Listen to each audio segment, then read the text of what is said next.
આજે આપણે મિક્સ દાળના પુડલા બનાવીશું। તો અહીંયા મેં 1 વાટકી જેટલા ચોખા પલાળ્યા છે।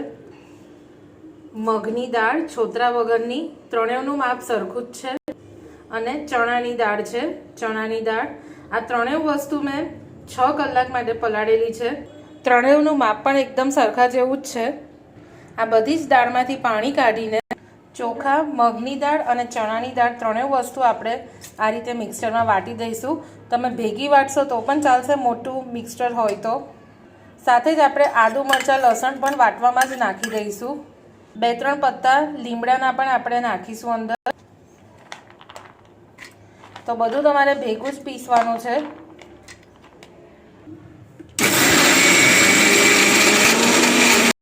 પાણી જેમ જરૂર પડે એમ આપણે યુઝ કરીશું પીસવા માટે। શાકમાં 1 કાંદો, દૂધી, કોથમીર અને કેપ્સિકમ। કોથમીર, કાંદા અને કેપ્સિકમ આપણે એકદમ ઝીણા ઝીણા સમારવાના છે।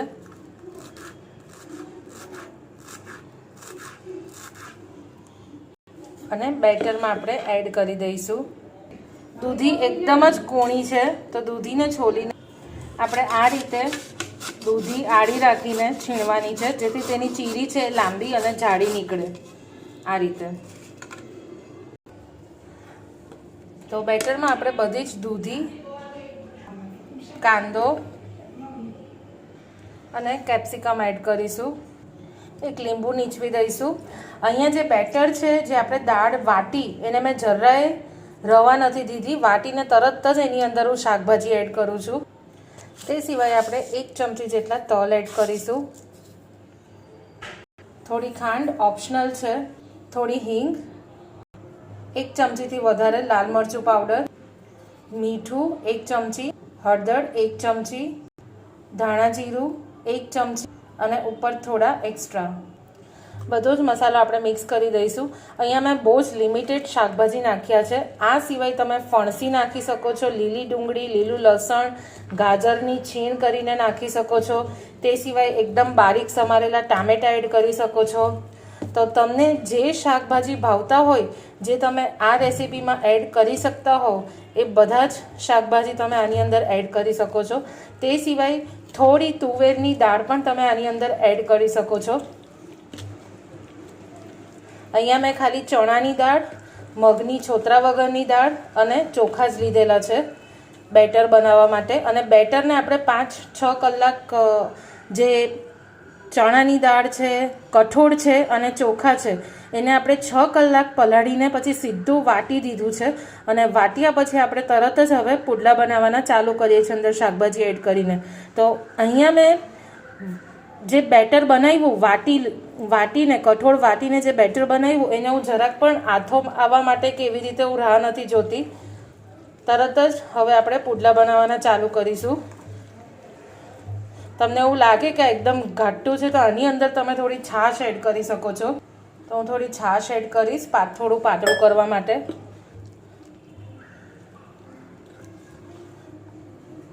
ને કાંદા ઓપ્શનલ છે, કાંદાનો ટેસ્ટ ના ગમતો હોય તો તમે અવોઇડ પણ કરી શકો છો। પણ જ્યારે પણ કાંદા સતળાય તો એનો ટેસ્ટ બહુ જ સરસ આવે, જેવી રીતે ઉત્તપમમાં સરસ આવે।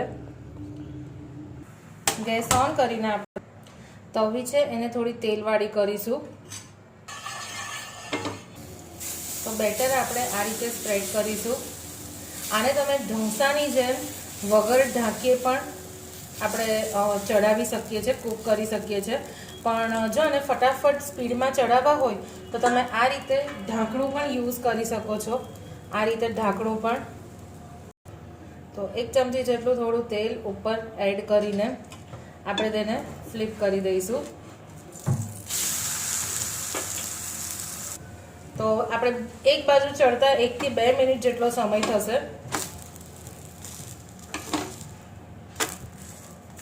આ રીતે આપણે દબાવીને ચડાવી દઈશું।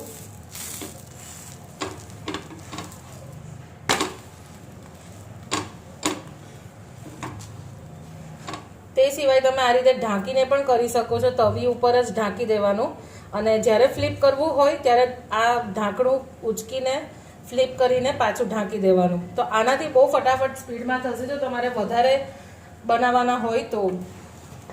તે સિવાય આમાં તમે ટામેટાની પેસ્ટ પણ નાખી શકો છો, ઝીણા ઝીણા સમારીને ના નાખવા હોય તો પહેલું પોટલું આપણે આ રીતે તૈયાર બનાવી દીધું છે. બીજું પોટલું પાથરતી વખતે બેટર છે ને એક વખત હલાવી દઈશું અને આપણે તરત જ ચમચાથી પાછું બેટર નાખીને આ રીતે સ્પ્રેડ કરી દઈશું. આપણે જેમ ઢોસામાં ઘડી ઘડી ભીનો કટકો કરીને તવી સાફ કરીએ એ રીતે પુડલામાં તવી સાફ કરવાની જરૂર નથી, ડાયરેક્ટ જ તમારે એડ કરી દેવાનું. બસ આ જ રીતે તમારે બધા જ પુડલા બનાવવાના છે. તમને જે રીતનો ગમે એ રીતે સોફ્ટ અને કડક કરી શકો છો. તો આ મેં એકદમ સોફ્ટ રાખ્યું છે. પહેલો મેં થોડો કડક બનાવેલો. તો હાંડવા કરતા બેટર ઓપ્શન છે, આમાં 1 જ ચમચી જેટલું તેલ જાય છે. 1 ચમચીથી પણ ઓછું તમે કરી શકો છો.